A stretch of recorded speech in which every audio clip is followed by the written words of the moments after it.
नमस्कार, मैं हूं संजय शर्मा। आप देख रहे हैं 4 पीएम न्यूज़ नेटवर्क। संडे का दिन आपके लिए बेसब्री से इंतजार होता है राजीव नारायण शर्मा जी की भविष्यवाणियों का। मैं बहुत बड़े नेताओं का नाम लूँगा, एक मुख्यमंत्री का नाम लूँगा। एक बार मैं मिलने गया, उनकी पत्नी बोली, "भैया मैंने इनसे वो इनकी दीवानगी देखी नहीं। सुबह 6 बजे उठते हैं संडे को कि राजीव जी का प्रोग्राम आ रहा होगा।" तो राजीव जी की भविष्यवाणी पूरी दुनिया में बड़ा प्रसिद्धि हासिल कर चुकी है। और मैं हमेशा कहता हूँ, फिर कहूँगा कि अगर आपका ज्योतिष में रुचि हो तो देखिए, ना हो तो बिल्कुल मत देखिए। मेरी रुचि है इसलिए मैं कार्यक्रम करता हूँ। राजीव जी पढ़े लिखे इंजीनियर हैं। उनका मन किया कि अध्यात्म की दुनिया में आकर जबरदस्त भविष्यवाणी करी। आज की भविष्यवाणी में उन्होंने बहुत बड़ा खुलासा किया और कहा है कि यह चंद्र ग्रहण सत्ता परिवर्तन का योग है, अर्थात मोदी जी की कुर्सी खतरे में है। और उन्होंने बताया है कि भारतीय जनता पार्टी के अध्यक्ष का क्यों।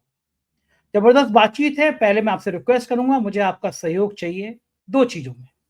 एक 4 पीएम मिडिल ईस्ट हम लोगों ने बहुत मन से शुरू किया है। साइड में लोगो आ रहा है 4 पीएम मिडिल ईस्ट का। आप यूट्यूब में जाइए, 4 पीएम मिडिल ईस्ट देखिए और 4 पीएम मिडिल ईस्ट को सब्सक्राइब करिए, ज्वाइन करिए। ये आपका अपना चैनल है। दुबई में हम लोगों ने शुरू किया है। पूरे यूएई की खबरें हम इसमें दिखा रहे हैं। हमारी बहुत अच्छी एक journalist Ranjana Tripathi ji Dubai settled हैं। वो दुबई में जाकर इस कार्यक्रम को कर रही हैं। तो इस बहादुर महिला का आप अगर हौसला बढ़ाना चाहते हैं तो 4 पीएम मिडिल ईस्ट को सब्सक्राइब करिए। दूसरा अनुरोध ये है कि आपके सहयोग से हम लोग आगे बढ़ते हैं। एक ज्वाइन बटन लगा हुआ है, चैनल को ज्वाइन करिए। आपकी थोड़ी सी मदद हमें आगे बढ़ाएगी।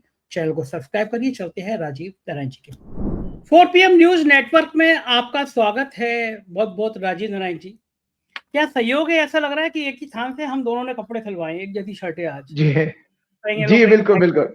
भाई भाई हो गए। बड़ा अच्छा लग रहा है। हाँ देखिए, मैं भी आपकी तरह ज्योतिषाचार्य हो जाऊं तो मेरी भी दुनिया भर में ऐसी ब्रांडिंग हो जाए। लोग मुझसे भी कहेंगे हाँ हमारे देश में आ जाओ। अमेरिका के एक सज्जन 1 महीने से पीछे पड़े हुए हैं, कह रहे हैं बिज़नेस क्लास का टिकट भेजेंगे, आपके और राजीव जी के 2-3 शो कराने हैं हमें। मैंने कहा भाई वो वो तो हरी तुम आपके तो मजे हैं, आपको तो 2 दर्शक आपके दुबई, ऑस्ट्रेलिया से घुमाना है। अब लगता है हम दोनों को पूरी दुनिया घूमने जाना पड़ेगा। खैर ये मज़ाक की जी। बात थी। राजीव की मुख्य बात पे आता हूँ। लोग बड़े बेसब्री से इंतज़ार कर रहे होंगे। आपने कहा था एक प्रोग्राम में कि जो वर्षफल है वो भारतीय जनता पार्टी का बहुत खराब दिख रहा है। और आपने एक तिथि भी बताई थी कि इस तिथि से भारतीय जनता पार्टी को परेशानी शुरू होगी। और क्या संयोग है कि हर बार जैसे आप कहते हो और वो बात सच हो जाती है। मैं देख रहा हूँ कि आपने जिस प्रोग्राम में किया उसके बाद एक के बाद एक घटनाओं की लाइन लग गई है। भारतीय जनता पार्टी के अंदर छोटी-छोटी मुद्दे उन्होंने माँ को लेकर पूरा बिहार बंद कर दिया। और लोगों ने गिनती गिना दी कि प्रधानमंत्री जी आपने कितनी महिलाओं के लिए अपमान किया। राहुल की भी तो माँ है, अगर आपकी माँ है। तो फिर बड़ा उनको अनकंफर्टेबल पोजीशन में मोदी जी को आना पड़ा। तो मैं देख रहा हूँ कि भारतीय जनता पार्टी के जो आपने दिन बताए थे उसके बाद एक के बाद एक चीजें खराब होती जा रही। मैं जानना चाहता हूँ, ये आपको अंदाजा कैसा हुआ कि इस दिन के बाद से ये चीजें खराब होंगी? और ये जो अभी दौर चल रहा है, क्या अब इससे बीजेपी निदान निकाल पाएगी या अभी उनकी तकदीर में अभी कुछ और देखना बाकी है? जरा ग्रहों के आधार पे बताइए, क्या है भारतीय जनता पार्टी का भविष्य? अच्छा, बहुत अच्छी बात आपने कही। संजय जी, हम लोग हालाँकि वो मज़ाक की बातें हैं, मैं किसी के लिए, किसी के विज़डम पर कोई कटाक्ष नहीं कर रहा हूँ। कहते हैं ना, वो भाजपा के लोगों को कहते हैं अंधभक्त हैं, अंधभक्त। अंधभक्त का मतलब दर्शकों आपकी जानकारी के लिए बता दें, जिसके अंदर विज़डम कम हो। मतलब जो कि बिना सोचे-विचारे किसी भी बात को फ़ॉलो कर ले। अब जैसे बहुत सारे मुद्दे हैं कि मोदी जी ने ताली-थाली बजवाई और कोविड को भगाने के लिए जाने क्या-क्या किया, हेलीकॉप्टर से फूल वर्षा भी कराई थी। तो ये भक्त उनके इतनी जल्दी मान कैसे लेते हैं? मोदी जी फिर रो-रो के दिखा देते हैं। जबकि आपने बिल्कुल सही कहा कि एक बुद्धिमान आदमी उस चीज़ को, उस टॉपिक को खत्म करना चाहेगा पब्लिक डिस्कोर्स से। लेकिन मोदी जी ने उस बात को आके हाँ, तो एक तो वो हमारे आपके टैक्स के पैसे से चाइना घूम के आए और चाइना की उस विजिट में आप दर्शकों आपकी जानकारी के लिए बता देता हूं, मैं अभी शेयर करूंगा आप लोगों से कि वो चाइना की एससीओ समिट की आपने देखा, मैंने हाथ से बना के कुंडली आप लोगों से पिछले प्रोग्राम में कहा था कि इस मीटिंग से भारत को कोई फायदा नहीं होने वाला है और उसके फैक्ट्स आपको बता दूंगा कि किस तरह भारत ने कंप्रोमाइज किया है उसमें।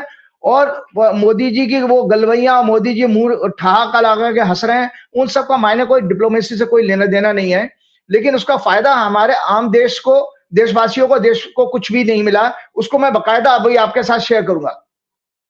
तो आप मोदी जी ने जितनी बातें कही, देखिए एक व्यक्ति ने जो उन्होंने कहा गड़े मुर्दे उखाड़ते हैं ना, जैसे एक एक करके मोदी जी की सारी वो वीडियो वायरल हो गई जो उन्होंने पिछले प्रोग्राम में कही।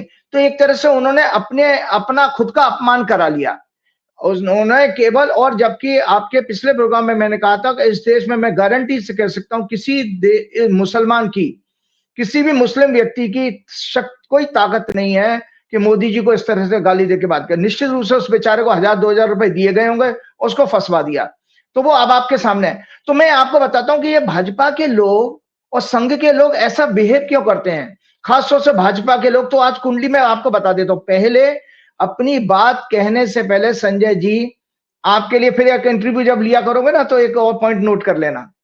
मंदबुद्धि कैसा देखा जाता है किसी की कुंडली में, किसी की कुंडली में मंदबुद्धि के योग क्या है, वो आज आपको दर्शकों जानकारी के लिए बता देता हूं। किसी की कुंडली में भी आप देख लीजिएगा। हमारे वैदिक ज्योतिष में ये उत्तर काला मित्र है, इसमें नाना प्रकार के सिग्निफिकेंस है, मतलब कारकत्व दिए हुए हैं एक एक ग्रह के, एक एक हाउस के।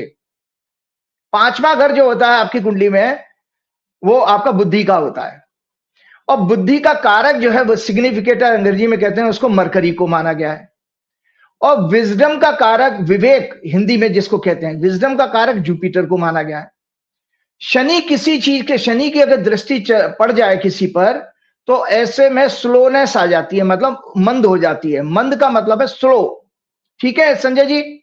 तो अब आपको मैं भाजपा की कुंडली दिखा देता हूं दर्शकों। ये कुंडली है, दर्शकों देख लो भाजपा की कुंडली। ये भाजपा की कुंडली में 5वां घर पे जरा दृष्टि डाल दीजिए। 5वें घर पे भाजपा की कुंडली में ये शेयर करिएगा। भाजपा बीजेपी की कुंडली में 5वें घर पे वक्री शनि, जो कि राहु केतु मंगल से पीड़ित है, उसकी दृष्टि आ रही है। तीसरी दृष्टि, शनि की 3 दृष्टि होती हैं, 3, 3rd, 7th और 10th। और 5वें घर में मिथुन लगन की कुंडली में बीजेपी की 5वें घर में जो राशि आती है वो तुला राशि आती है। और दर्शकों आपकी जानकारी किसी प्रोग्राम में मैं बता दूंगा, जल्दी से मैं आपको शेयर भी कर देता हूं, आप लोग नोट कर सकते हो, सो दैट आपको मेरी बातों को समझने में, पकड़ने में आसानी रहेगी। मैं आपको जल्दी से जानकारी बता देता। सूर्य की राशि सिंह है 5 नंबर, चंद्रमा की राशि कर्क है 4 नंबर, मंगल की राशि 1 और 8 है मेष और वृश्चिक, बुध की राशि 2 है मिथुन 3 नंबर और कन्या 6 नंबर, बृहस्पति की राशि 2 है 9 नंबर धनु और 12 नंबर मीन राशि। इसी तरह शुक्र की राशि 2 है 2 और 7, 2 होती है वृषभ और 7 होती है तुला। और इसी तरह शनि की 2 राशि है 10 और 11, मकर और कुंभ। और राहु केतु की कोई राशि नहीं है, क्योंकि छाया ग्रह हैं, जो हाँ बैठते हैं वो वहां वैसा ही प्रभाव देते हैं। तो मैंने अब आपको समझा दिया। तो अब आप देख लो, इस बीजेपी की कुंडली में मिथुन लगन की कुंडली है। मिथुन लगन का लॉर्ड हो गया बुध, और बुध भी शनि से पीड़ित हो रहा है। इसी कुंडली में बुध जो है शनि की राशि में है और शनि से पीड़ित हो रहा है। तो मतलब बुद्धि के ऊपर भी शनि की दृष्टि, बुद्धि का जो घर होता है, भाव होता है, उस पर भी शनि की दृष्टि, और उस भाव में जो राशि आ रही है तुला, तुला का स्वामी शुक्र होता है। इसी शनि की 10वीं दृष्टि शुक्र पर पड़ रही है, जो कि 12वें घर में बैठा है बीजेपी की कुंडली में। तो इसलिए मैंने ये अब आपको समझा दिया, बुद्धि के भाव पर, बुद्धि के कारक पर वक्री शनि की दृष्टि होने के कारण भाजपा में जो भी, भाजपा के अंदर भाजपा पार्टी जो भी ज्वाइन करेगा और भाजपा को जो भी वोट देगा और भाजपा को जो फॉलो करेगा, उनके अंदर बुद्धि विवेक नाम की कोई चीज नहीं होगी। वो जो मोदी जी कह देंगे, रो के दिखा दें, मोदी जी की बात मान लेंगे। तो ये मैंने बता दिया, क्योंकि जैसे कहते हैं जैसी गाड़ी होगी आपकी, खटारा गाड़ी है तो खटारा आपको जर्नी होगी, आपको जर्नी में धक्के खाने, हिचकोले खाने पड़ेंगे। इसी तरह से बीजेपी एक खटारा गाड़ी है। ये बात अलग है, छल कपट से वो सत्ता में बैठे हैं, उसमें हम जाएंगे नहीं। वो अन्ना जी और जाने कौन कौन आए थे, सत्ता तो दे दी उन्होंने, सत्ता में आ गए। लेकिन बीजेपी वर्चुअली एक लो विजडम की, लो आईक्यू की पार्टी है। और इसके साथ साथ बृहस्पति को मैंने बताया विजडम का सिग्निफिकेंट। बृहस्पति इसी कुंडली में, दर्शकों मेरी बातों पे आप मत जाइए, मैं कोई बहुत बड़ी लंबी चौड़ी बातें नहीं कर रहा। मैं अक्सर मेरे प्रोग्राम में लोग अप्रिशिएट करते हैं कि आपका समझाने का तरीका बहुत अच्छा है। मैं एक बिल्कुल सिंप्लीफाई करके ज्योतिष आपको बता रहा हूं। ये आप किताबों से ज्योतिष पढ़ के इतना आसानी से सीख नहीं सकते, जितना कि हम एक्सपीरियंस से और आपको जो लॉजिक से बता रहे हैं। तो बृहस्पति विजडम का सिग्निफिकेटर, बृहस्पति भी शनि के साथ है, तो वो भी, शनि का मतलब स्लोनेस, वो भी कमजोर हो गया। एक पॉइंट और बता देता हूं। संजय जी, लॉजिक और रीजनिंग होती है, जिसको तर्क कहते हैं, तर्कशास्त्र। तर्कशास्त्र का जो नॉलेज है वो पांचवें घर से ही देखी जाती है, लॉजिक और रीजनिंग। और मंगल जो है सिग्निफिकेटिव होता है। तो मजे की बात यह है कि बीजेपी की कुंडली में मंगल भी राहु केतु शनि से पीड़ित है। तो लॉजिक और रीजनिंग मतलब तर्क का भी कारक ग्रह पीड़ित है। तो ये इससे संकेत होता है कि बीजेपी के लोग हमेशा कुतर्क की बातें करेंगे। बीजेपी के प्रवक्ताओं की भाषा देख लीजिए, बीजेपी के नेताओं की भाषा देख लीजिएगा, मोदी जी की खुद की भाषा देख लीजिए, अमित शाह की भाषा देख लीजिए, हमेशा झूठ पर प्रपंच प्रोपेगेंडा इसी पे इनका विश्वास है, क्योंकि पूरी कुंडली में। और मैं आपको एक और जानकारी बता देता हूं, मेरा कोई द्वेष नहीं था बीजेपी के साथ में, लेकिन मैं आपको अच्छी एक जानकारी ये बता रहा हूं कि हम लोग जब ज्योतिष में किसी सब्जेक्ट को समझाते थे संजय जी, हमेशा प्रोमिनेंट केस को उठाते हैं। प्रोमिनेंट मतलब जो फेमस होते हैं, उसके जरिए विषय को समझा देते हैं। अब मैंने तो टॉपिक क्या आपको बताया था कि भाई मुझे मंदबुद्धि समझाना है आपको, तो मैंने मंदबुद्धि के सारे कारण और ज्योतिषीय सिद्धांत। एक मिनट, एक सवाल मेरा है। मुझे कुछ लोगों ने बताया कि आपके तो भारतीय जनता पार्टी के नेताओं से बड़े अच्छे संबंध हैं। आप किसी टाइम में बड़ा बीजेपी के मुख्यालय में बैठते थे, आप बड़े बीजेपी नेताओं के संग उठते बैठते थे, और बड़े बड़े सीनियर नेताओं की बात कर रहा हूँ मैं, नाम नहीं लूंगा, नाम लेना ठीक भी नहीं है। और मुझे कंफर्म मेरे सूत्र बताते हैं कि वाकई में रिश्ते थे और आज भी हैं। तो जब आप उनके दोस्त थे, आप उनके पास बैठते थे, तो तब भी आप ज्योतिष जानते थे। तो आपने कभी देखा नहीं कि पार्टी में मंदबुद्धि है, पार्टी में अकल कम है, ये पार्टी लालची है, तब आप क्यों बैठते थे वहां पे उनके साथ में? देखो, वो एक बड़े नामी गिरामी प्रवक्ता है वो, हालांकि वो वैसे इंसान अच्छा है, नॉलेज भी उसको बहुत अच्छी है, राजनाथ जी से एसोसिएटेड रहे, नाम नहीं लूंगा मैं। तो वो मेरा बहुत अच्छा मित्र रहा रहा क्योंकि अब सत्ता आने के बाद थोड़ा दिमाग खराब हो जाए, तो मैं कभी किसी को, मैं भी कोई, मेरा काम तो है नहीं जो मैं पीछे लगूं किसी के।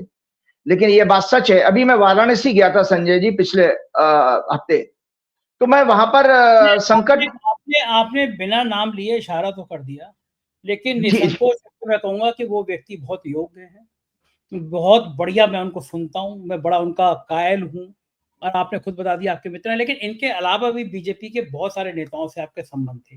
तो मैं जानना तो मैं चाहता हूँ कि आपको आपने उनको बताया नहीं कि तुम्हारा पार्टी गलत है, तुम्हारा भविष्य गलत है, मंदबुद्धि हो तुम लोग, अहंकारी हो, ये पार्टी, ये सब बातें बताई नहीं थी आपने, या उन लोगों ने सुनी नहीं थी? मामला क्या था? नहीं, बहुत अच्छी बात, आज मैं वही सच पे आज सारा बात कर लेता हूं आपको।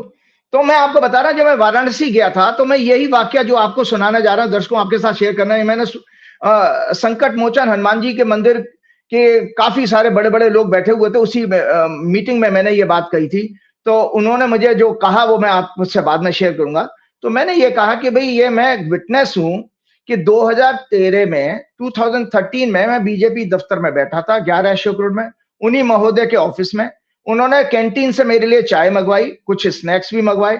तो मैंने उनसे कहा था कि भाई इस बार बीजेपी की सत्ता बन रही है 2014 में, क्योंकि बीजेपी की कुंडली में सूर्य की जो आप देखे, बीजेपी की सूर्य की उस समय महादशा चल रही थी, जब लोकसभा का 2014 का चुनाव था, सूर्य उनके 10वें घर में, सत्ता के घर में बैठा हुआ है। तो मैंने कहा बीजेपी की सूर्य की सत्ता बन रही है, मतलब सन की वजह से पावर में आ रहे हैं। तो उन्होंने सूर्य बेसिकली क्षत्रिय ग्रह होता है, तो उन्होंने ये कहा कि राजनाथ जी बन सकते हैं प्राइम मिनिस्टर। लेकिन उसी सीक्वेंस में वो एक बात और आगे कह गए कि समस्या राजीव जी हमारे सामने ये आ रही है, हमारे पास पैसा नहीं है चुनाव लड़ने के लिए, क्योंकि 10 साल से यूपीए गवर्नमेंट थी।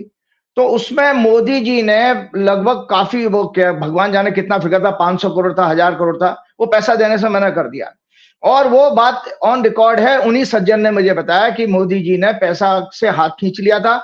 अडवाणी जी और ये सुषमा जी, नितिन गडकरी, ये लोग सब परेशान थे कि भाई फंड नहीं है, पैसा चुनाव लड़ने के लिए। तो उन्होंने सिर्फ इसी कंडीशन पे कि मुझे आप प्राइम मिनिस्टर कैंडिडेट बनाइए, तभी मैं पैसा आपको अरेंज करूं, क्योंकि उद्योगपतियों से उनके अच्छे संबंध थे उन महोदय के। तो इस तरह गोवा अधिवेशन में उनका नाम हुआ प्रोजेक्ट। अब उसके बाद उन्हीं सज्जन की बात बता रहा हूं महोदय, जिनके दफ्तर में मैं बैठ के ये बात कर रहा था। तो इस तरह से मोदी जी बीच में आ गए, लेकिन बीजेपी की, मेरी भविष्यवाणी सच हो गई, बीजेपी की सत्ता मिली है। इसके बाद एक घटना और घटी कि जब मोदी जी का नाम 11 अशोक रोड पे शाम को Rajnath Singh party president announce करने वाले थे, एक रात पहले मेरे पास मैसेज आता व्हाट्सएप पे कि राजीव जी, राजनाथ जी कह रहे हैं कि आप अपने मित्र से मुहूर्त निकलवाइए मोदी जी का नाम अनाउंस करने का। तो वो मुहूर्त मैंने निकाल के दिया था। दर्शकों आपको जानकारी के बता दूं, मैंने कहा था शाम को 6 बजे से 6:15 पर मोदी जी का नाम अनाउंस करना चाहिए और फिर एक हिस्ट्री बन जाएगी। अब मुझे क्या पता था हिस्ट्री बन जाएगी।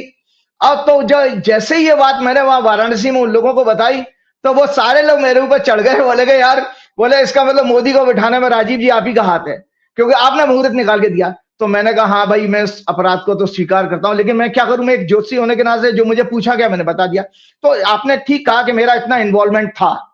अब एक और आगे की बात बताते तो जो आपने मंदबुद्धि की बात की, बीजेपी में ज्योतिष का अभी अभी और रुकूंगा मैं यहाँ पे। आज मुझे आपसे खुलासे करने हैं, आप लोग करते रहते हो। आपके तो पूर्व मुख्य निर्वाचन आयुक्त राजीव कुमार से भी बड़े अच्छे रिश्ते थे। जी जी आप थे, वो आपकी संवाद होता था, मुलाकात होती थी, मैसेज का आदान प्रदान होता था। तो जब राजीव कुमार से इतने अच्छे रिश्ते थे, तो जाहिर है आपने भी उनकी भी जन्मपत्री देखी होगी। तो क्या आपने राजीव कुमार को नहीं बताया कि तुम ऐसे धूर्त आदमी हो जो इस देश का लोकतंत्र खत्म करने में आगे चल के एक बड़ी महत्वपूर्ण भूमिका अदा करोगे? आपने उनको वो नहीं बताया कि पूरा देश का इतिहास जब लिखा जाएगा, तो तुम्हें और ज्ञानेश कुमार को लोकतंत्र का हत्यारा लिखा जाएगा। आने वाली पीढ़ियां लज्जित होंगी, जो तुम्हें जानते हैं, तुम्हारी खानदान के लोग जानते हैं, वो लज्जित होंगे कि तुम्हारे जैसा व्यक्ति हमारे खानदान में पैदा हुआ, जैसे लोकतंत्र की हत्या कराई। ये सारी बातें आपने राजीव कुमार को क्यों नहीं बताई तब? जी बिल्कुल नहीं बताई। क्यों नहीं बताई? मैंने बताई थी, मैंने सब बातें बताई हैं। आप ये जितना मैं खरा बोल सकता था, मेरा काम था एक गुरु और एक गाइड की तरह से मैंने राजीव कुमार को जितनी बातें रफ कही हैं, मैं कुछ लोगों को, नजदीकी लोगों को शेयर करता था। शायद राजीव कुमार को इतनी गाली, और मतलब गाली नहीं थी वो, इतना कटाक्ष, इतना कड़वा कोई लिख नहीं सकता, बोल नहीं सकता, इतना तक मैंने कहा था। लेकिन उसने 2-3 हिंट मुझे दे दिए थे उन्होंने, क्योंकि उम्र में मुझसे बड़े हैं, सॉरी, उन्होंने मुझे हिंट दे दिए थे कि अमित शाह जी दरअसल हमारी नहीं सुनते हैं। एक उनका एक आशय ये था। मतलब अब आप ये दर्शकों ये जान लो कि पूरा का पूरा चुनाव आयोग, चाहे पहले वाले चुनाव आयोग के पीरियड में था या अभी था, ये तो अभी उन्हीं के अफसर आ गए हैं, ज्ञानेश कुमार तो उन्हीं के ज्वाइंट सेक्रेटरी। तो टोटल कंट्रोल उनका है। क्यों? क्योंकि मैंने जब टीएन सेशन का उनको उदाहरण दिया कि टीएन सेशन जो है हमेशा एडमिनिस्ट्रेशन का को सफलिंग कर देते थे, बदल देते थे जहां पे चुनाव होता था। उसका एक छोटा सा उदाहरण और बताता हूं। एक आपके कोई अरुणाचल प्रदेश के चीफ इलेक्शन कमिश्नर हुए हैं, संजय जी, उनका एक एग्जाम्पल बताता हूं। उन्होंने कहा था कि जेएनके में देखो, राहुल गांधी आज मुद्दा उठा रहे हैं वोट चोरी का, वो 100% सच मुद्दा है। कारण यह है कि लोकल एडमिनिस्ट्रेशन का पूरा पूरा इन्वॉल्वमेंट होता है संजय जी इसके अंदर, पूरा इन्वॉल्वमेंट। क्योंकि जो डीएम है, जो प्रिसाइडिंग ऑफिसर है, उसके ऊपर अगर होम मिनिस्ट्री से या प्राइम मिनिस्टर ऑफिस से कोई अगर फोन आ जाएगा, दबाव पड़ेगा, तो वो कुछ कर नहीं सकता। तो ये आपको इसलिए बात बता रहा हूं कि उन्होंने मुझे ये मतलब वो एग्जांपल ये था कि उस अरुणाचल प्रदेश, नाम मुझे क्रिश्चियन थे शायद वो, उन्होंने एक ये किया था कि जब उन्होंने देखा कि 4 जो इलेक्शन में डिस्ट्रिक्ट ऑफिसर कमेटी में, इलेक्शन कमेटी में है डिस्ट्रिक्ट के, उनमें चारों के चारों जेएनके के हैं। उन्होंने कहा कि नहीं, इसमें यूपी बिहार के, ये सब आप दर्शक अपने देख सकते हैं। और उसको उस समय के जो मुख्यमंत्री थे फारूक अब्दुल्ला, उन्होंने विरोध किया था कि नहीं नहीं, आप हमारे अफसरों को बदल नहीं सकते हैं। लेकिन उस व्यक्ति ने नहीं सुना, वो ईमानदार इलेक्शन कमिश्नर थे।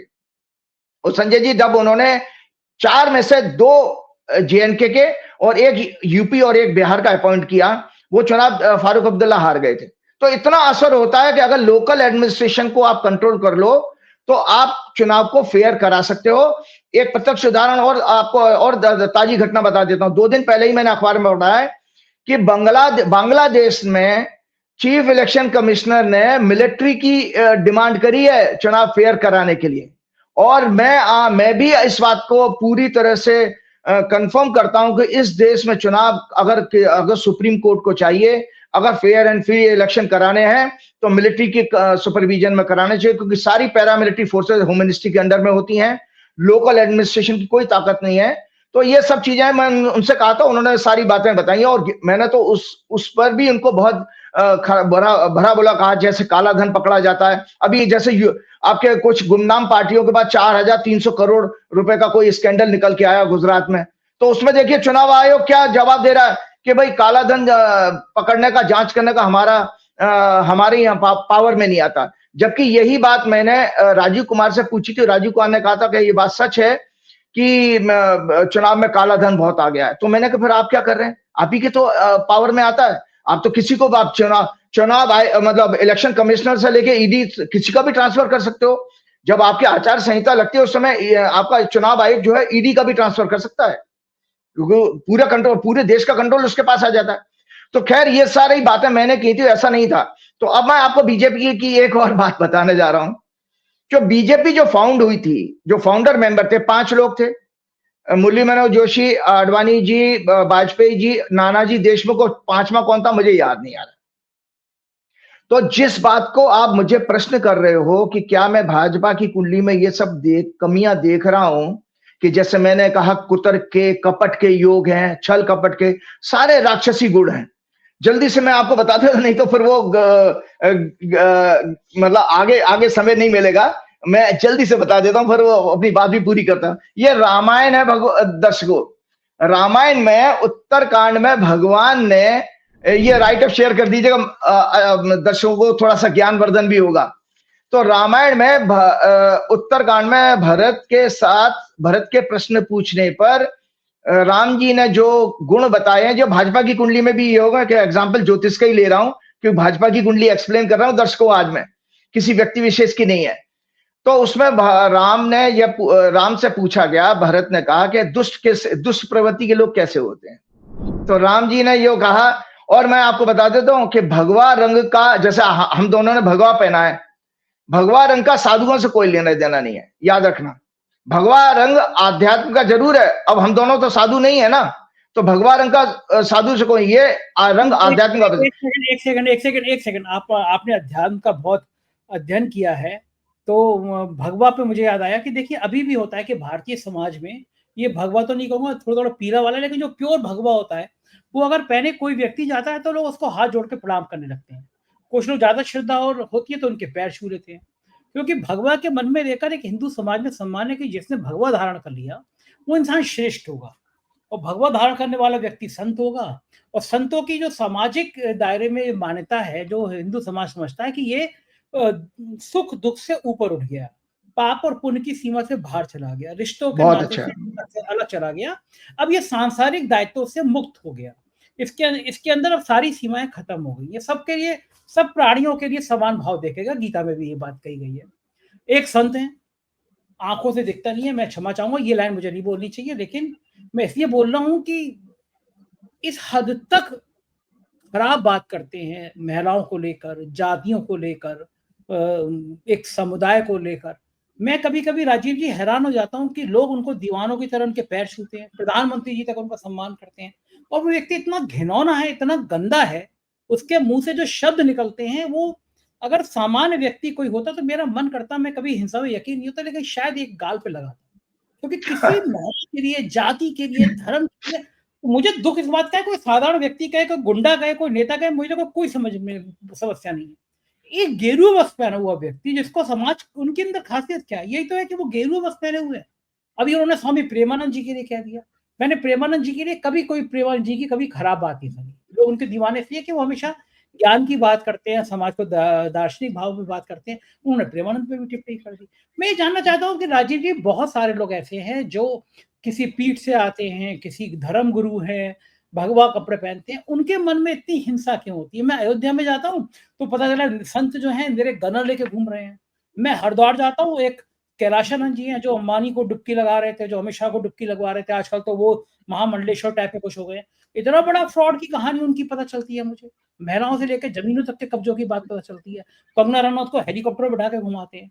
तो ये ऐसे लोगों के प्रति कहां से हिंदू समाज आस्तिक होगा, जिनका नाम जमीन पे कब्जे में, अपने गुरु के कांड के चक्कर में एक महिला ने उनके ऊपर आरोप लगाया, और फिर काहे के ये मैं जब कुंभ में सीधे सीधे तो अमित शाह का हाथ पकड़ डुबकी लगा रहे हो, अंबानी का हाथ पकड़ के डुबकी लगा रहे हो, तो मैंने कहा अपने शो में कि अगर ये तुम जिनके चरणों में झुके हुए हो, अगर यही लोग अंबानी के चरणों में झुके हुए हैं या अमित शाह के चरणों में झुके हुए, तो सीधे तुम भी अमित शाह के चरणों में झुक जाओ।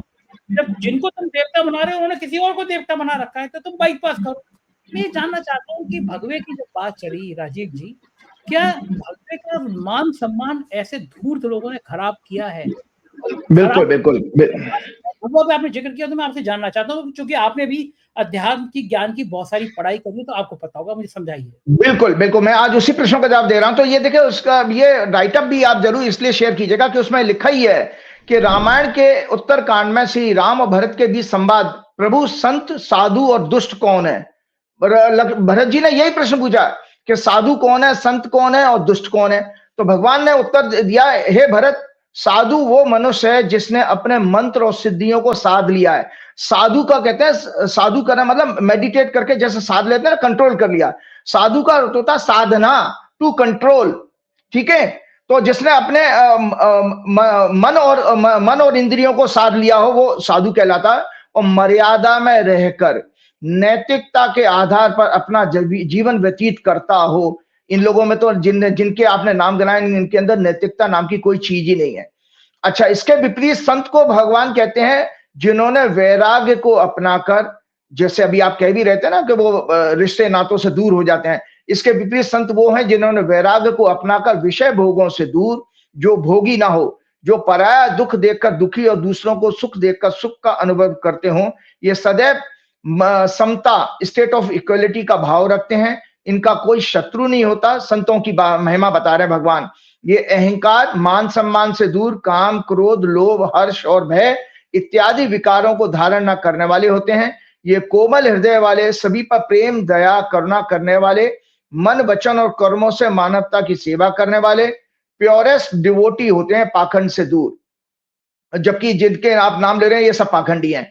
ये सदैव मेरे परायण, शांति, वैराग्य, विनय, क्षमा और प्रसन्नता से युक्त व्यक्तित्व वाले होते हैं। इनके अंदर शीतलता, सरलता, मित्र भाव, ब्राह्मणों, ज्ञानियों, बुद्धिजीवियों के प्रति आदर सम्मान होता है। वे शम का अर्थ होता है मन को कंट्रोल करना, दम का अर्थ होता है इंद्रियों पर कंट्रोल करना। शम, दम, नियम और नीति का पालन करने वाले, असत्य, निंदा, महिमा मंडन, ग्लोरीफाई कराना, चुगली और कठोर वचन ना बोलने वाले होते हैं। निंदा और स्तुति में दोनों अवस्थाओं में समान रहते हैं। उनको आप क्रिटिसाइज करो या उनको प्रेज करो, वो उनके चेहरे पे भाव कोई नहीं बदलेगा, सामान्य रहेगा। इसके विपरीत भगवान जो कहते हैं, जो मैंने बीजेपी की कुंडली में आप लोगों को बताया, दुष्ट वो जो है जो सदैव निंदा करने वाले, झूठ का सहारा लेकर आचरण करने वाले, दूसरों की प्रगति से ईर्ष्या करने वाले, काम, क्रोध, अहंकार, लोभ, हिंसा से युक्त आचरण वाले, निर्दयी और संवेदनहीन होते हैं। मतलब निर्दयी का मतलब है संवेदनहीन, किसी के दुख देख करके दुखी ना होना, कपटी, कुटिल और अनेक पापों से युक्त होते हैं। इनके संपूर्ण आचरण में झूठ, पाखंड, दिखावा, छल, कपट दिखाई देता है। जैसे मैं ये नहीं कह रहा कि नरेंद्र मोदी जी के अंदर गुण है, वो तो नरेंद्र मोदी जी स्वयं अपने आप चिंतन करें या उनके फॉलोअर्स चिंतन करें, लेकिन हमारे टैक्स पेयर के पैसे से वो एससीओ की समिट में होके आते हैं, अगले दिन बड़ा फिल्मी स्टाइल में उन्होंने दुपट्टा डाला। वो अगर आप पिक्चर दिखा सके अपने स्टूडियो में, बोले वो पिक्चर जरूर दिखाइएगा जब वो महिलाओं को संबोधित कर रहे हैं, कि वो फिल्मी बिल्कुल प्रिंटेड उन्होंने वो दुपट्टा डाला, वो बिल्कुल फिल्मी स्टाइल में मफलर की तरह से डाल रखा था। और वो महिलाओं को, माताओं बहनें कह रहे हैं, अब तो उनकी उम्र जितनी हो चुकी है तो वो सारी की सारी बेटियां हैं, जिनको उनको तो बेटी शब्द इस्तेमाल करना चाहिए। तो ये सारी चीजें हैं। तो मैं अब आपको बता देता हूं इन अंधभक्तों की कहानी। आपको याद है कमला हैरिस का जब चुनाव हो रहा था तो हमारा गोदी मीडिया से लेकर के अंधभक्त कमला हैरिस को हराने की बात कर रहे थे। अब एक मजाक का टॉपिक है कि हमारे सनातन धर्म के शास्त्रों के अनुसार भगवान नारायण की पत्नी लक्ष्मी है और लक्ष्मी जी का नाम एक कमला है, लक्ष्मी जी का एक नाम कमला भी है। तो आप सभी देशवासियों को याद होगा यूएसए के प्रेसिडेंशियल इलेक्शन में 2024 में कैसे मोदी जी, भाजपा, उनकी अंधभक्त और गोदी मीडिया ने भारतीय मूल की कमला हैरिस को हराने की और मोदी जी के सो कॉल्ड परम मित्र डोनाल्ड ट्रंप की जीत की प्रार्थनाएं की, हवन किया, प्रोपेगेंडा किया। मोदी जी की ट्रंप के साथ क्लोज रिलेशनशिप का भी जो है पूरा बखान किया गया। आज नतीजा क्या है, आज कमला ही रूठ गई है आपसे। कमला का अर्थ है मोदी ने, ट्रंप ने टैरिफ लगा के आपकी लक्ष्मी यानी इकोनॉमी पर ही अटैक कर दिया। आज वही आज डंडा लेके पीछे पड़ा हुआ है, वही आपको पनिशमेंट दे रहा है, वही आपकी रोज बेइज्जती कर रहा है। तो ये सारी चीजें मतलब और तो मैं आपको बता रहा हूं कि ये जो बात मैं कह रहा था, एक बात और बीजेपी वाली बात कर लेता हूं, आगे फिर मैं बढ़ूंगा। तो जिन्होंने जो फाउंडर मेंबर थे आज भी वो जीवित हैं, और उनसे ज्यादा विद्वान पूरी भाजपा में कोई भी नहीं है आज की डेट में भी। जोशी जी, मुरलीमोहन जोशी जी। तो मैंने मुरलीमोहन जोशी जी से पूछा, मैंने कहा सर आप तो ज्योतिष का बहुत अच्छा ज्ञान रखते हो, बहुत अच्छी है। वो आपको दर्शकों की जानकारी के लिए बता देता हूं, जब वो एचआरडी मिनिस्टर थे तो जोशी जी ने एस्ट्रोलॉजी को रेगुलर सब्जेक्ट के रूप में यूनिवर्सिटी में इंट्रोड्यूस किया था। हालांकि काफी विरोध हुआ, लेकिन बाद में सरकार बदल गई, 2004 की बात है। तो संजय जी, जोशी जी से जब मैंने यही प्रश्न पूछा जिसको आपने शुरुआत में मेरे से कहा कि जब मैं भाजपा के बारे में इतना जानता हूं तो आप उनको नहीं बता सकते थे, तो मैंने उसी व्यक्ति से प्रश्न किया जिसने पार्टी बनाई थी। मैंने कहा सर इतनी खराब कुंडली है ये तो बीजेपी की, सच बता रहा हूं, उनके घर पे बैठ करके। मैंने कहा सर इतनी खराब, इतने ग्रहों की स्थिति खराब है, आपने कैसे इस खराब मुहूर्त में पार्टी का अनाउंसमेंट कर दिया? तो जानते हैं उन्होंने जवाब क्या दिया? देखो भाई, मैं जानता था, सुनिए, वो कहते हैं कि मैं जानता था, लेकिन उस समय हमको संघ से अलग अपनी एक पहचान बनाने की जल्दबाजी थी। हम संघ के घेरे में जनसंघ हुआ करती थी, तो इनका संघ का ही मतलब कंट्रोल इनके ऊपर बहुत ज्यादा था। तो ये संघ से अलग पहचान बनाने की एक पार्टी बनाना चाह रहे थे। तो उसमें कह रहे नानाजी देशमुख ने और अटल जी ने बात नहीं हमारी मेरी मानी, वो ज्यादा ज्योतिष में बिलीव नहीं करते थे। उन्होंने दो लोगों को नाम लिया, नानाजी देशमुख और अटल बिहारी वाजपेयी, और उन्होंने कहा नहीं नहीं करो करो करो करो, और जल्दी से वो पार्टी का रजिस्ट्रेशन और अनाउंसमेंट कर दिया। तो वो एक्चुअली में उनका, जोशी जी का भी ये मानना है कि ये पार्टी एक दिन खत्म जरूर होगी, ये पार्टी बहुत अच्छे मुहूर्त में नहीं बनी है। तो ये सब चीजें मैं इसीलिए मैं कह रहा हूं कि मेरा कोई उनसे कोई द्वेष नहीं है पार्टी से, लेकिन मैंने आपको हर विषय को समझाने की कोशिश की। अगर मुझे आप कोई पूछें दुष्ट, संत, कपट, मंदबुद्धि, ये मैं टॉपिक समझा रहा हूं आपको ज्योतिष के, तो एक आधार लेके बीजेपी की कुंडली से ही मैंने बता दिया। ठीक है, आपका कोई प्रश्न है तो मैं आगे बढ़ता हूं। इसी तरह से एक और मेरे को ये प्रश्न है कि ये तो आपने भारतीय जनता पार्टी की कुंडली बता दी और बता दिया कि क्या क्या सवाल हो गए, लेकिन एक बड़ा मुद्दा है, लोगों में बड़ा कौतूहल है, चंद्र ग्रहण को लेकर मैं बात करना चाहता हूँ। बड़ा इस बार ये है कि चंद्र ग्रहण शायद पूरी दुनिया में देखा जा रहा है, तो क्या चंद्र ग्रहण का पॉलिटिकल पार्टी पे प्रभाव पड़ेगा? उपराष्ट्रपति का चुनाव है जिसको लेके बड़ी सरगर्मियां हैं कि इंडिया गठबंधन बनाम एनडीए गठबंधन, और अपनी आत्मा क्या बात है, वोट डालना है, कोई गड़बड़ भी हो सकता है, कोई सही भी हो सकता है, पता नहीं बाजी किसके हाथ में लगेगी। तो क्या चंद्र ग्रहण से भारतीय जनता पार्टी की राशि के कुछ ग्रह मिलते हैं, कुछ भविष्य के संकेत मिलते हैं? चंद्र ग्रहण कैसा रहेगा भारत के लिए, भारत के दुनिया से रिश्ते के लिए, मोदी के लिए, बीजेपी के लिए और उपराष्ट्रपति चुनाव के लिए? इन तमाम विषय पे विस्तार से ग्रहण से जोड़ते हुए बताइए कि क्या मामला है। बहुत अच्छी बात, तो मैं अभी उसी पे आगे बढ़ता हूं। तो एक प्रश्न और सामाजिक जो हमारा सदाचार से जुड़ा हुआ है, नैतिकता, हमने दो तीन प्रोग्राम पहले भी बात की थी। तो हमने नैतिकता के बारे में उस समय भी मैंने जानकारी दी। आज इसी नैतिकता को मैं बहुत बड़े बड़े एग्जाम्पल के आपको, मतलब आज दर्शकों को यह प्रोग्राम आज बहुत पसंद आएगा, क्योंकि मैं नैतिकता का उदाहरण दे रहा हूं कि इन बड़े एग्जाम्पल को देखो कि जब जब इन्होंने अनैतिक, माना अनएथिकल, इमोरल, अंग्रेजी में इमोरल कहते हैं, काम किए तो उनको पनिशमेंट जरूर मिला। तो याद रखें कि थोड़ी सी जानकारी याद रहे कि वैदिक ज्योतिष के अनुसार 9th हाउस भाग्य का स्थान यानी भाव कहा गया है। इसी से आध्यात्म, 9वें घर से चेतना, गुरु, राजा से मान सम्मान, यश, कीर्ति, purity of soul and mind, सदाचार, वर्च्यूज, और ज्योतिष की भविष्यवाणी की सफलता भी। अगर आपका 9th हाउस में शुभ ग्रहों का प्रभाव नहीं है या 9th लॉर्ड पर शुभ ग्रहों का प्रभाव नहीं है, तो एक अच्छा ज्योतिषी भी आपकी मदद इसलिए नहीं कर पाएगा क्योंकि आपको परमात्मा की तरफ से दंड है, क्योंकि नैतिकता ना होने के कारण आपकी भविष्यवाणी फेल होने की भी संभावना रहती है। तो नैतिकता को ईश्वर का सबसे बड़ा पुण्य माना गया है कि अगर आपके अंदर नैतिकता है तो आपके बिगड़े हुए काम भी मिलेंगे, भगवान का आशीर्वाद भी मिलेगा और आपकी भविष्यवाणी भी सच होगी। इसी भाव में वर्तमान जीवन के गुड डीड्स, ये आपके इस जीवन के पुण्य संचय का हाउस भी माना गया। मतलब जितने आप इस जीवन में पुण्य कर रहे हैं वो एक्युमुलेट हो रहे हैं इसमें, और ये अगले जन्म का आपका आधार बनेगा जब आपका अगला जन्म होगा, कि पुण्य एक्युमुलेट होते हैं वर्तमान जीवन के, जो हमारा अगला जन्म कैसा होगा उसका आधार तैयार करते हैं। 9th हाउस से नैतिकता डिफाइन होती है, अर्थात जो व्यक्ति नैतिक मूल्यों पर स्ट्रांग होता है उसकी सक्सेस लॉन्ग लास्टिंग होती है, उसे देश दुनिया में यश, नेम एंड फेम की प्राप्ति होती है। और आपको दर्शकों जानकारी के लिए फिर बता देता हूं कि आप ये जरूर राइट अप शेयर कीजिएगा जो नैतिकता का मैंने आपको पिछले प्रोग्राम में 2-3 प्रोग्राम पहले बताया, आध्यात्मिक दृष्टि से नैतिकता मॉरलिटी क्या है?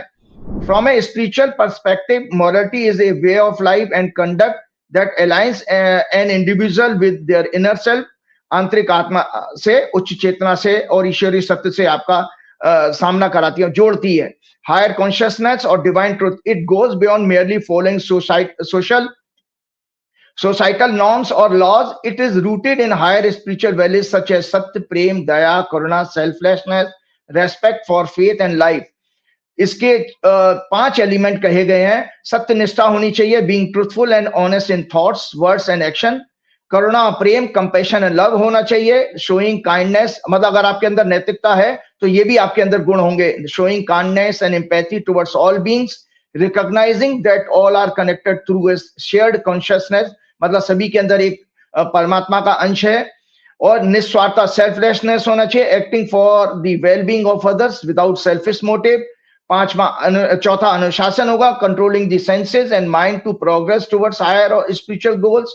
सार्वभौमिकता, universal unity, believing that all beings and nature are interconnected, thus avoiding harm through one's action. तो ये सारी चीजें आपके अंदर होनी चाहिए। तो मैं आपको भाजपा की कुंडली में बता देता हूं कि भाजपा एक और के अंदर एक और इस पार्टी में अवगुण है, अनैतिकता का। ये देखिए, 9वां घर और 9th लॉर्ड और 9th हाउस दोनों ही पीड़ित हैं। 9वां घर में कुंभ राशि है जिसका स्वामी शनि है, वो मंगल के साथ राहु के साथ पीड़ित है, और उसी मंगल शनि की दृष्टि 9वें घर पर आ रही है। साथ में लग्नेश बुध भी वहीं फंसे पड़े हैं, तो उस पर भी आ रहा है। तो एक कुंडली तो मैंने ये आपको दिखा दी बीजेपी की कि इसमें अनैतिकता का योग है, और एक कुंडली और मैं आपको दिखा रहा हूं कि ये जो आपकी क्या नाम है, आरएसएस की कुंडली में भी आप देख लीजिएगा कि आरएसएस की कुंडली में, ये आरएसएस की हॉरोस्कोप है, दर्शकों शेयर जरूर कीजिएगा। आरएसएस के हॉरोस्कोप में भी 9वें 9th हाउस में राहु है। राहु कारक होता है छल कपट का, मैनिपुलेशन का, डिसीविंग का। तो ये आरएसएस की कुंडली में चंद्रमा 9th लॉर्ड है, तो 9वां घर भी पीड़ित है और 9th लॉर्ड भी पीड़ित है। तो आरएसएस के अंदर भी अनैतिकता नहीं है। एक केस में आज आपको सामने लेकर के आया हूं कि ये बड़ा चर्चा का विषय रहा संजय जी। ये है अनिल अंबानी की हॉरोस्कोप, मुझे गुजरात से मिली है। ये देखो दर्शकों, अनिल अंबानी की हॉरोस्कोप है। क्यों अनिल अंबानी इतने बड़े परिवार में पैदा होते हैं, उनको इतना बड़ा हिस्सा मिलता है, मतलब जब उनकी जो डिवीजन हुआ था उनकी एसेट्स का, तो शायद जहां तक मेरी जानकारी है कि उनको मुकेश अंबानी से भी ज्यादा बड़ा हिस्सा मिला। लेकिन आज वो कहाँ है, मुकेश अंबानी कहाँ है, आप लोगों के सामने वो कोर्ट कचहरी के चक्कर काट रहे हैं। और अभी हाल में ही आप लोगों को पता होगा कि उनके जो है घर में छापा भी पड़ा था, क्या नाम है उसका, क्या नाम है, सीबीआई का। तो ये कितनी बड़ी अपमान है, जब उस समय उनके घर में परिवार और उनके बच्चे भी मौजूद थे। तो ये मैं अभी डिटेल में आपको एक राइटअप शेयर करता हूं। ये मैंने कंपैरिजन किया कि भाई बीजेपी और कांग्रेस, इसमें नैतिकता के ऊपर कौन सी पार्टी मजबूत है। तो बीजेपी का मैंने आपको बता दिया कि मिथुन लग्न, 9th हाउस, 9th लॉर्ड दोनों ही ब्रह्मांड के सभी क्रूर और पाप ग्रहों से पीड़ित है। अतः ये पार्टी जब तक रहेगी, नैतिकता सदाचार की इनसे एक्सपेक्टेशन करना देश और देशवासियों के लिए सदैव एक धोखे से कम नहीं होगा। इनकी कुंडली में नैतिकता शून्य है। अब ये कांग्रेस की कुंडली दिखा देता हूं आपको। देखो ये कांग्रेस की कुंडली है। दर्शकों मेरे बातों पे मत जाइए, मैं जो सिद्धांत बता रहा हूं उसी को आप फोकस करेंगे तो आपको समझ में आ जाएगा। कांग्रेस की मीन लगन की बृहस्पति इसके स्वामी है। प्रजा, आंतरिक सुख और शांति, विजय प्राप्ति के चौथे घर में बैठे हैं, राजयोग बना रहे हैं। इनकी कुंडली का 9th लॉर्ड मंगल पूर्व पुण्य भाग 5वें घर में है, एक त्रिकोण का स्वामी दूसरे त्रिकोण में, जो अत्यंत शुभ योग है। 5वां घर इंटेलेक्ट और विजन का भी होता है। नैतिकता के 9th हाउस में एक शुभ ग्रह बुध भी प्लेस्ड है, इसे अत्यंत स्ट्रॉन्ग बना रहा है। अतः नैतिक मूल्यों, सदाचार की दृष्टि से कॉन्स्टिट्यूशन, जस्टिस, डेमोक्रेसी को प्रोटेक्ट करने वाले गुणों के आधार पर इनकी कुंडली सर्वश्रेष्ठ है। तो ये जो अनिल अंबानी जी की जो मैं हॉरोस्कोप आपको ये दिखा रहा हूं, तो ये नैतिकता के आधार पर जो मैंने ये बात करी, तो देखिए अनिल अंबानी जी का जन्म जो है 4 जून 1959 को हुआ बंबई में। इनकी हॉरोस्कोप में भी मॉरलिटी, नैतिकता का भाव 9th हाउस राहु से पीड़ित है। मतलब इस कुंडली में भी ये देखिए 9th हाउस। तो नैतिकता जब कमजोर होती है तो संजय जी क्या है ना, आप छल कपट से, गलत मीन से पैसा कमाने की टेंडेंसी होती है। आप क्या नाम है, करप्शन का सहारा ले सकते हैं बिजनेस की ग्रोथ में। तो ये याद रखिएगा कि इन सबको दंड जरूर मिलेगा, जैसा कि मैंने अपने आपके हर एक प्रोग्राम में ये कहा कि कर्माज आपके उसी तरह पीछा करते हैं कि जैसे एक जानवरों के बड़े झुंड में गाय का बछड़ा अपनी मां को पहचान लेता है। और दूसरी एक सेइंग है, जो बोओगे वो काटोगे, जो आपने बोया है वो आपको एक दिन काटना जरूर पड़ेगा। आज मोदी जी रो करके दिखाते हैं कि मेरी मां को गाली दे दी, लेकिन मोदी जी ने बोया क्या है कि जितनी भाषा की मर्यादा आपके 2014 में मोदी जी के शासनकाल में हुई है, इतनी आज तक कभी पॉलिटिकल डिस्कोर्स में कभी नहीं आई थी। मतलब 2014 से दर्शकों देखें कि किस किस लेवल से रमेश बिदुड़ी से लेके अनुराग ठाकुर से लेके कितने प्रज्ञा ठाकुर और फलाना ढिकाना जितनी थी, कितनी गलत गलत बात है। तो मैं अनिल अंबानी की हॉरोस्कोप को ज्यादा डिटेल में आज समय की वजह से नहीं चर्चा करूंगा, फिर किसी दिन लूंगा। लेकिन अनिल अंबानी की जो हॉरोस्कोप दिखाई है मैंने, उसमें भी 9th हाउस पीड़ित है, इसीलिए आज ये कोर्ट कचहरी के चक्कर काट रहे हैं। और करेंटली मैं इनकी महादशा शनि की चल रही है, जो 5 सितंबर 2014 से शुरू हुई है। और याद रखिएगा, इनको एक बहुत बड़ी जानकारी दे रहा हूं संजय जी आपको। एक गुजरात के बहुत बड़े उद्योगपति से मेरा संपर्क जब हुआ था, वो बहुत अच्छे इंसान थे, आज दुनिया में नहीं है। कभी मैंने उनसे ये कहा था आज से 7-8 बरस पहले कि अनिल अंबानी जब के लॉस बहुत बढ़ गए थे, तो मैंने कहा आप भी गुजराती हैं और आप लोग बंबई में इकट्ठे होते होंगे, मेरी अनिल अंबानी से मुलाकात करा दीजिएगा। तो मैं अनिल अंबानी की मदद करना चाहता था संजय जी। उस समय मेरे पास इनकी हॉरोस्कोप नहीं थी। ये हॉरोस्कोप मुझे गुजरात से मिली है, बहुत बड़े नामी ग्रामी किसी एस्ट्रोलॉजर से ही मुझे मिली है, और सच हॉरोस्कोप है। मैंने इसको प्रूव भी किया कि इसी हॉरोस्कोप में देखो संजय जी, इसमें लव मैरिज का योग है, इसमें 5वें घर का इनकी मकर लगन की कुंडली है, और 5वें घर में शुक्र की राशि आती है। शुक्र इनके 7वें घर में 7th हाउस में बैठा, विवाह के स्थान में। और शुक्र ग्लैमर का सिग्निफिकेटर है, इसीलिए उन्होंने फिल्म एक्ट्रेस से जो है शादी करी, टीना मुनीम से। ये लव मैरिज की इनकी हॉरोस्कोप में योग भी है। तो इनकी हॉरोस्कोप में आने वाला समय इनका 9 अगस्त 2025 से 9 अगस्त, मतलब इनको ये देखिए कि इनका 2014 से जब शनि की महादशा शुरू हुई है संजय जी, और शनि इनका लग्नेश होकर 12वें घर में बैठा है, इनकी उल्टी साइकिल वहीं से चली गई। मतलब इस व्यक्ति को लॉस शनि की महादशा से शुरू हो गया था, 2014 से नीचे गिरता चला गया। तो आप कितने बड़े हो, कितने बड़े आदमी के बेटे हो, कोई फर्क नहीं पड़ता, लेकिन ग्रह जब आएगा आपको दंडित करेगा। और टोटल लॉस में इनकी आज चली गई कंपनी, और ये बैंकरप्ट तक हो गए। और इन्होंने अभी क्या कोइंसिडेंस है, क्या नाम है, और इनका जो है अभी 9 अगस्त 2025 से शनि में चंद्रमा, जो कि मार्च 2027 तक दशा रहेगी इसी कुंडली में। उसके बाद मंगल की अंतर्दशा अप्रैल 2028 तक काफी कष्टकारी रहेगी। 9 अगस्त से इनका कष्टकारी समय शुरू हो चुका है, और इनके लिए अनेक अशुभ समाचार लाने का योग है, क्योंकि चंद्रमा और मंगल दोनों ही शनि से 6-8 की एक्सेस बना रहे हैं, मतलब षडाष्टक योग बना रहे हैं। तो इसका अर्थ यह है कि, और इनकी कुंडली में एक और दुर्भाग्य का योग है कि इनकी कुंडली में तीसरे घर में और 12वें घर में, तीसरे घर में और 11वें घर में बराबर नंबर ऑफ प्लैनेट्स हैं। तो जेल योग भी आता है, जेल योग भी इनकी कुंडली में है। और दूसरा पॉइंट यह है कि शनि इनकी महादशा का स्वामी 12वें घर में जेल के घर में बैठा है। तो इनके लिए किसी तरह के जेल जैसे घटना होने का पूरा योग बना है, और काफी 2028 तक इनके लिए बहुत खराब समय है। एक कुंडली और मैं जल्दी से लेता हूं, जब नैतिकता की बात आती है संजय जी, उस हॉरोस्कोप को भी आज मुझे शेयर करना इसलिए जरूरी है कि एक और बहुत बड़ा केस मैं आपके सामने लेके आया हूं। यह है गौतम अदानी की हॉरोस्कोप। गौतम अदानी की हॉरोस्कोप 24 जून। अरे एक सेकंड, गौतम अडानी से याद आया, गौतम अडानी से तो आपकी भी मुलाकात है, का राजीव कुमार जी बिल्कुल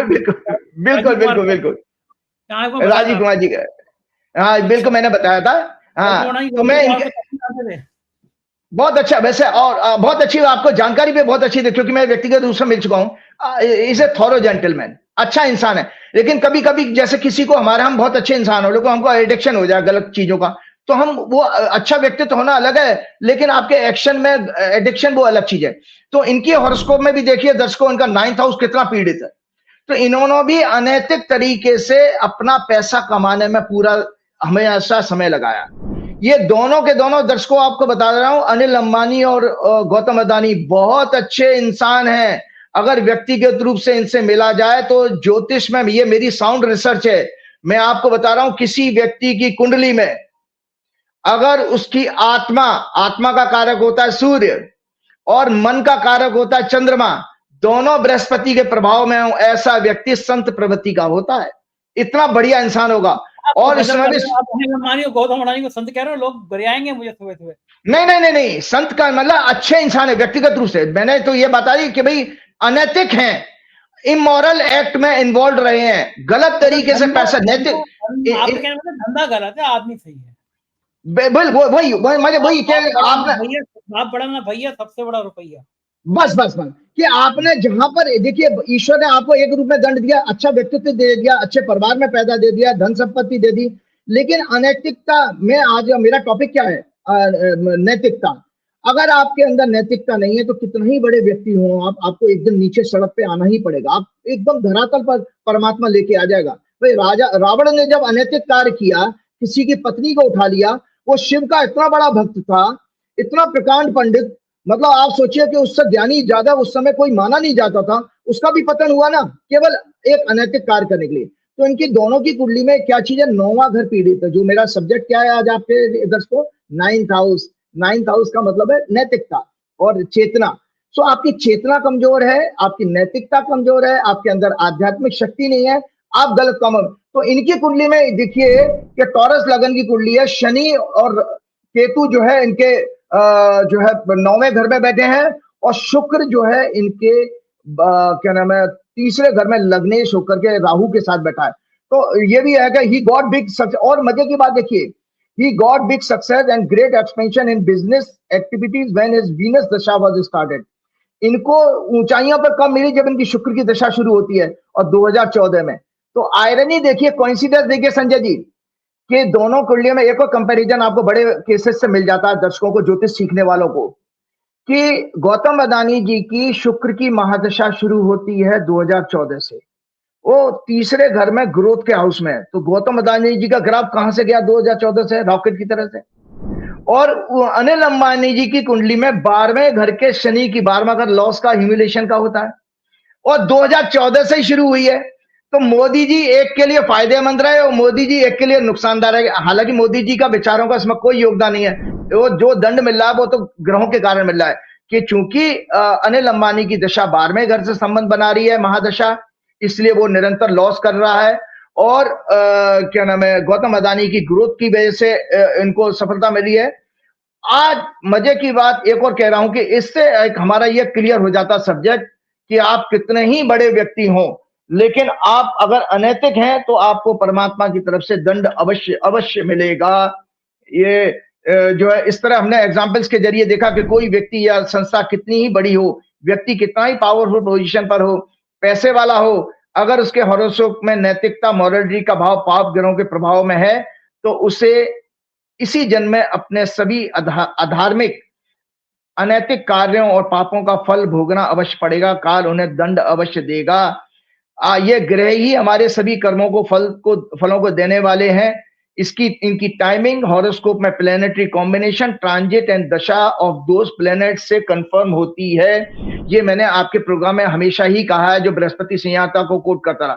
तो आपने इस तरह से देखा कि आप कितने ही बड़े थे, लेकिन आपको वो क्या नाम है, एक और भारत की कुंडली में भी एक कमी है। भारत की कुंडली में कमी नहीं थी, इंडियन रिपब्लिक, मतलब जो 26 जनवरी को, ये दर्शकों देख लो कि जो हमारा डेमोक्रेसी जब हमारी स्टार्ट हुई है, उस समय की कुंडली भी हमारी नैतिकता के आधार पर कमजोर कुंडली थी, क्योंकि उसमें भी हमारा नैतिकता का घर का स्वामी मंगल इस कुंडली का 9th हाउस का लॉर्ड राहु केतु के बीच में फंसा हुआ था।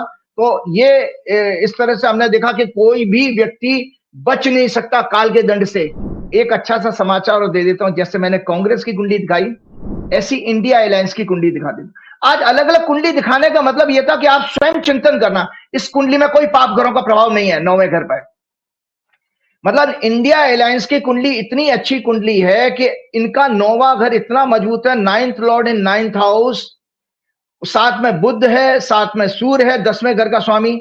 अगर ये पार्टी, अगर ये गठबंधन सरकार बनाएगा तो बहुत अच्छी सरकार बीजेपी के तुलना में सरकार देगा। क्यों? क्योंकि इनका 9th हाउस बली है, मेरा और 9th हाउस, इसीलिए देखिए हमारे शास्त्रों में 9th हाउस को भाग्य का स्थान कहा गया है। तो मैं आपको चलते चलते एक और बात कहना चाहता हूं कि जीएसटी अनाउंस किया था, जीएसटी की रिबेट। तो छोटे से इनपुट शेयर करके फिर आपकी लास्ट का क्वेश्चन वो इक्लिप्स वाला लूंगा। तो जिस समय जीएसटी की रिबेट अनाउंस की गई थी संजय जी, उस समय वो चंद्रमा पीड़ित था। चंद्रमा रात को 10:10 पर आपके एफएम ने, फाइनेंस मिनिस्टर ने प्रेस कॉन्फ्रेंस मतलब अनाउंसमेंट शुरू किया है। तो तुला लग्न उस समय चंद्रमा शनि और मंगल दोनों से पीड़ित था। इसका मतलब है कि ये वाला सरकार का अनाउंसमेंट या सरकार की ये योजना या ये जो है इनका स्ट्रेटेजी, इनको जनता से कोई मैं सुख पैदा नहीं करेगी और जनता को कोई फायदा नहीं पहुंचाने वाली है। उसका कारण यह है, मैं आपको बता दूं, मैंने ग्रोक से थोड़ी सी इंफॉर्मेशन कलेक्ट की थी कि आपने 10% का संजय जी आपने अगर कमी की है टैक्स में, मतलब 12% को 7% कर दिया, 5% कर दिया और 28% को 18% कर दिया। तो ये मैं रफली एक बता रहा हूं। हमने जब ग्रोक से पूछा कि if we consider how much the common public has been exploited by the high GST in these 8 years, हमने पूछा ग्रोक से कि भाई सरकार ने इन 8 सालों में 1 जुलाई 2017 को जीएसटी कानून लागू होता है संजय जी। तो उन 8 वर्षों में हमने ग्रोक से पूछा कि सरकार ने आम आदमी का कितना खून चूसा है। तो संजय जी आपको चौंकाने वाली बात बता देता हूं कि वो फिगर जीएसटी की उसमें आई है 130.66 लाख करोड़ टैक्स सरकार ने वसूला है जीएसटी के रूप में। 130.66 लाख करोड़, इसका 10% कम कर दीजिएगा। अगर हम मोटा मोटा माने 10%, तो आपने सरकार ये मतलब जो अभी रिबेट दी है कि 13.066 लाख करोड़, तो अभी आपने कम करने की कोशिश की है, लेकिन इतना तो आपने पिछले वर्षों में जो है खूब जम के पब्लिक का पैसा लूटा भी था। और ये आपको मैंने एक राइटअप शेयर किया था, ये जरूर राइटअप शेयर कीजिएगा। मैंने कहा था कि जो मिडिल क्लास है, व्हाट्सएप ग्रुप के अंकल आंटी, अंधभक्त, गोदी मीडिया, चापलूस, सब का सभी मृतक क्लास बन गए हैं। क्यों? क्योंकि हमको पता है कि हमारे 32 करोड़ 23% आर हैवी कंज्यूमर। हमारी जो इकोनॉमी है वो बेसिकली प्राइवेट कंजम्पशन पर, 61% प्राइवेट कंजम्पशन पर आधारित है। अब 23% ऐसे लोग हैं जो हैवी कंज्यूमर हैं, रिलक्टेंट पेयर हैं, और remaining 67% absolutely no extra money to spend on anything beyond the basic needs. Basic need के अलावा 67% लोगों के पास पैसा ही नहीं है। तो आप जीएसटी कम करके उनसे क्या कर लोगे? क्योंकि पहले ही आपने 8 वर्ष में उनको मार दिया। तो और middle class have an average of income of 2.6 lakh and the rich consuming class about 13 lakh, उनको भी आपने इनकम टैक्स की स्लैब लेकर के उनको भी मिडिल क्लास बना दिया। सो कहने का मतलब यह है कि आपका पब्लिक के पास पैसा ही नहीं है और ये इनकी योजना ज्यादा सफल नहीं होने वाली है। अब आता हूं आपके विषय पर। बीजेपी की कुंडली आपने देख ही ली थी, और बीजेपी की कुंडली में मैंने आपको बताया था कि जो चंद्र ग्रहण जो पड़ा है वो बीजेपी की ये चंद्र ग्रहण इंपॉर्टेंट मैं बता रहा हूं, ये चंद्र ग्रहण की हॉरोस्कोप है जो मैंने आपको बताया कि चंद्र ग्रहण भारत में लगभग 9 बज के, आज हमारा प्रोग्राम लग रहा है तो रात को 9:57 से शुरू होगा। इसका मध्य 24 आवर 23 मिनट पर होगा, मिडिल मतलब अगला तारीख आ जाएगी, और एंड होगा ये 25 आवर 26 मिनट पर, ये एंड हो जाएगा रात को 1:26 पर। तो ये मेष लगन की कुंडली, और ये ग्रहण पड़ रहा है आपका कुंभ राशि में। कुंभ राशि में ये ग्रहण पड़ रहा है और नक्षत्र है पूर्व भाद्रपद नक्षत्र। तो दर्शकों आपकी जानकारी के लिए बता देता हूं कि ये ग्रहण, आपने पूछा कि क्या क्या किसके ऊपर नुकसान करेगा, तो जल्दी से आप ये सुनिए, ये राइटअप भी आपको शेयर कर लीजिएगा। ये चंद्र ग्रहण भारत के, जो भारत की कुंडली है, देख लो दर्शकों, आप चौंकाने वाली भविष्यवाणी सुनिए। भारत की हॉरोस्कोप है, भारत की हॉरोस्कोप में 10वें घर में पड़ रहा है। भारत की हॉरोस्कोप में 10वें घर में ये चंद्र ग्रहण भारत के 10वें भाव, और 10वां भाव क्या किसका होता है? प्रधानमंत्री का, प्रेसिडेंट का, वाइस प्रेसिडेंट का और सत्तारूढ़ पार्टी का, रूलिंग पार्टी का। ये चंद्र ग्रहण भारत के 10वें भाव में और पूर्व भाद्रपद नक्षत्र में पड़ रहा है, जिसका लॉर्ड जुपिटर पूर्व भाद्रपद जुपिटर का नक्षत्र है, जो भारत की कुंडली में 8वें घर का लॉर्ड है। अतः मोदी जी और बीजेपी के लिए आने वाले 6 महीने अत्यंत अशुभ समाचार लेके आने वाले हैं। सत्ता परिवर्तन का योग दिखा रहा है ये चंद्र ग्रहण, सत्ता परिवर्तन का योग दिखा रहा है, क्योंकि 10वें घर में चंद्र ग्रहण पड़ रहा है। राजीव जी, सत्ता परिवर्तन हो सकती है इस ग्रहण के प्रभाव से? जी जी जी जी, बिल्कुल बिल्कुल बिल्कुल। पिछले महीने रिजाइन करें या हटा दिए जाए, उन पर कोई करप्शन लगे, वो अलग विषय है, क्योंकि मोदी जी की मेरे पास व्यक्तिगत हॉरोस्कोप नहीं है, लेकिन सत्ता परिवर्तन का योग हो रहा है। और आगे अभी चौंकाने वाले और खुलासे कर रहा हूं, चिंता मत करिए। तो ये आने वाले 6 मंथ अत्यंत अशुभ समाचार लेके आने वाले हैं। सत्ता परिवर्तन का भी योग है, क्योंकि अष्टमेश बृहस्पति के नक्षत्र में ये ग्रहण पड़ रहा है। 8 और 10 का जब भी कनेक्शन आएगा, नौकरी जाती है। संजय जी, किसी की नौकरी अगर जाने का योग होगा ना, अगर 12वां घर 12 और 10 का संबंध बनता है तो ट्रांसफर होता है। दर्शकों, आपको किसी की कुंडली अगर देखनी हो, और अपनी कुंडली अपने आप ही खुद देख सकते हो, ट्रांसफर आप अपनी पोस्टिंग में देख रहे हो तो 10th और 12th का कनेक्शन देख लें। लेकिन अगर 8th आ गया तो नौकरी चली जाएगी। तो ये सत्ता परिवर्तन का योग है। अब आता हूं वही बीजेपी की कुंडली में। जो बीजेपी की कुंडली आपसे मैंने शुरुआत में चर्चा की, उसको ध्यान में रखिएगा। बीजेपी की कुंडली में कुंभ राशि आती है 9वां घर, और इनकी चंद्रमा की चूंकि महादशा चल रही है, तो वृश्चिक राशि है इनकी। तो वृश्चिक लगन की कुंडली में यह कुंभ राशि आती है 4था घर। 4th हाउस होता है संजय जी सिंहासन का, कुर्सी का। तो बीजेपी की चंद्रमा की महादशा चल रही है, इनकी कुंडली में वृश्चिक ये ग्रहण 4थे घर यानी थ्रोन और सिंहासन में पड़ रहा है। अतः भाजपा की सत्ता और अध्यक्ष पद में बदलाव का संकेत है। भाजपा की कुंडली भी अध्यक्ष और पद का और सत्ता परिवर्तन का योग दिखा रही है। इंडिया की बता दी मैंने, अब मैं बीजेपी की आपको बता रहा हूं कि बदलाव का संकेत ग्रह योग कंफर्म कर रहे हैं। इसके साथ जो अभी एक बड़े व्यक्ति की मैंने कुंडली दिखाई थी, गौतम अदानी की, ये ग्रहण गौतम अदानी के 10वें भाव में, मतलब उनके कैरियर के हाउस में पड़ रहा है। उनके जन्म के नक्षत्र, उनका जन्म का नक्षत्र भी बृहस्पति का है, पूर्व भाद्र जन्म नक्षत्र में पड़ रहा है। अतः आने वाले 6 महीने से 1 साल उनके बिजनेस और पर्सनल लाइफ में अत्यंत अशुभ समाचार लाने का योग है। इसके साथ यह ग्रहण अनिल अंबानी की कुंडली में 2nd हाउस में पड़ रहा है, दूसरे घर में। तो उनको फैमिली और फाइनेंस की तरफ से कोई दुख आने वाला है। तो फैमिली में जैसे उनकी मदर 90 ईयर से ऊपर की हैं, तो अतः परिवार में किसी क्लोज रिलेटिव या फैमिली मेंबर को फिजिकल मेंटल सफरिंग आ रही है, और उनकी फाइनेंशियल प्रॉस्पेरिटी के बर्बाद होने का, कमजोर होने का भी योग चल रहा है। तो ये मैंने ग्रहण की बात इस समय आप लोगों को बता दी कि भाई ये ग्रहण इस तरह से कर रहा है। जल्दी से 2-3 बातें और शेयर करना चाहता हूं, क्योंकि लोगों ने मेरे से ये कहा था कि भाई हम क्या करें इसमें, हमें क्या करना चाहिए। तो मैं देखो बताता हूं, एक ही चीज है कि जब परमात्मा की तरफ से कोई कष्ट आता है ना आपको संजय जी, तो केवल और केवल ईश्वर की शरण में जाना ही सर्वोत्तम उपाय है। क्यों? क्योंकि शरणागति संपूर्ण साधनों में श्रेष्ठ है। क्योंकि जब तक अपने बल, बुद्धि, विद्या, पद और धन आदि का मान रहता है, मतलब घमंड रहता है, तब तक टोटल सरेंडर मतलब असली शरणागति नहीं हो पाती। भगवान ने अपने कल्याण के लिए जीव मतलब लिविंग बीइंग को फ्री विल दी है शरण में आने की। शरण में आते ही जीव निश्चिंत, निशोक, निर्भय और निशंक हो जाता है, मतलब बिना डाउट के, कोई शंका नहीं रहती, कोई शोक नहीं रहता। भक्त का कल्याण करके भगवान को बड़ी प्रसन्नता होती है। शरण में जाना भक्त का काम है, कल्याण का और प्रेम का भगवान का कर्म है।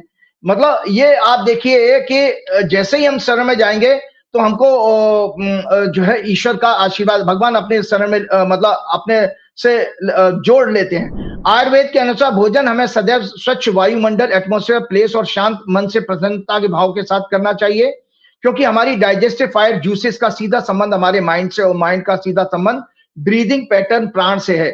माइंड के डिस्टर्ब हो जाने पर हमारा ब्रीदिंग पैटर्न वीक और इरेगुलर हो जाता है, जो धीरे धीरे नर्वस सिस्टम और ब्रेन को डैमेज करता है। इरेगुलर डाइजेशन कई डिजीज जैसे weight loss, weight gain, constipation, sleep disorder का कॉज बन जाता है।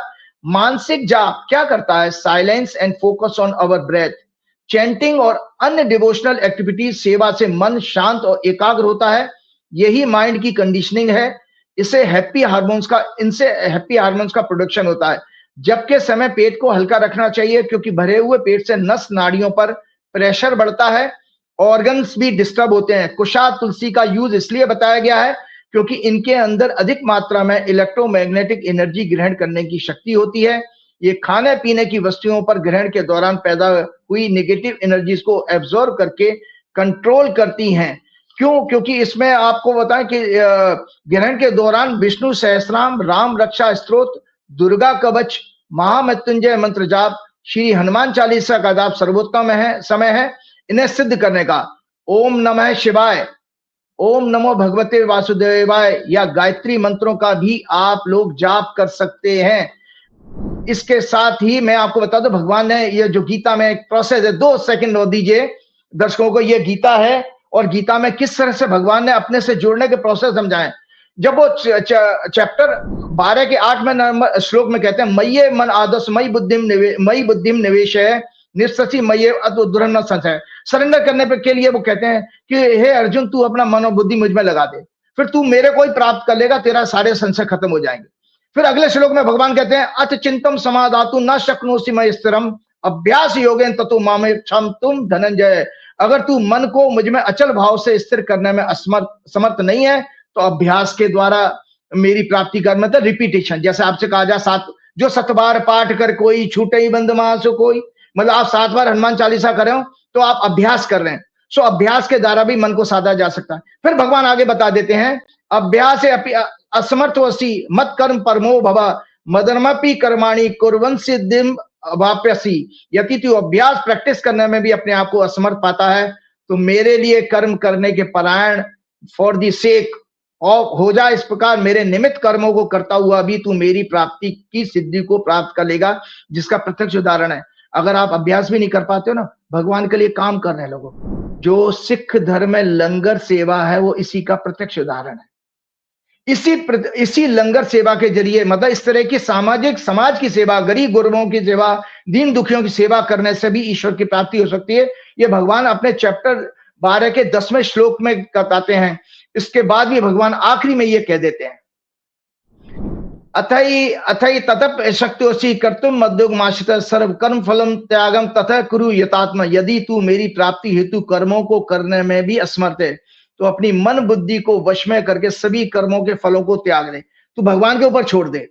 और इसीलिए लास्ट श्लोक में भगवान ने अर्जुन को सारी गीता समझा दी है। संजय जी, आज मैंने, क्योंकि श्राद्ध लग रहे हैं, आज से श्राद्ध भी चालू हुआ, पूर्णिमा का श्राद्ध है, तो सर्वोत्तम श्राद्धों में आपके पास बता दूं जो है प्रार्थना गीता का पाठ है, क्योंकि गीता के पाठ करने से आपके पितरों को, जिन पितरों को मोक्ष नहीं प्राप्त हुआ है उनको मुक्ति मिलती है, अगर आपके घर में रेगुलर गीता का पाठ 15 दिन तक होता रहेगा।